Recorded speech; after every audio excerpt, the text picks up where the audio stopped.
సేవకుల్ని చూడొద్దండి. సేవకులు ఎవరు మిమ్మల్ని పరలోకానికి తీసుకెళ్లరు.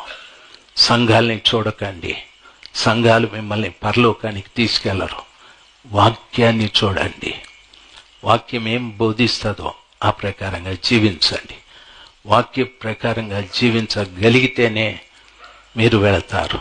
దయ్యం మనకి సంఘాలని చూపిస్తుంది, సేవకుల్ని చూపిస్తుంది, యేసయ్యని చూపెట్టదు. యేసయ్యకి ఇష్టమైంది వాక్యానుసారంగా జీవించేవారే.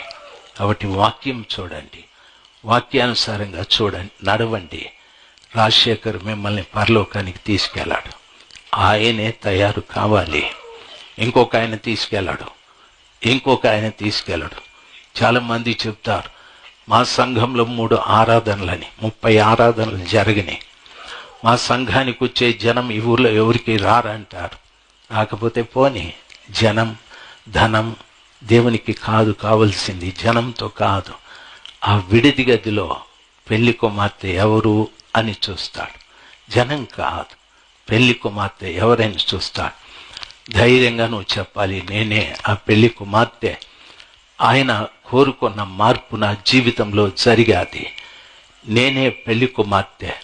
ఆ మార్పు కలిగి 4వ జాములో నేను కనిపెడుతూ ఉంటా, ఆ యేసు రావాలి, నన్ను తీసుకెళ్ళాలి అనే మంచి ఆలోచనతో ఈ రోజు నుండి మీరందరూ జీవించురుగాక.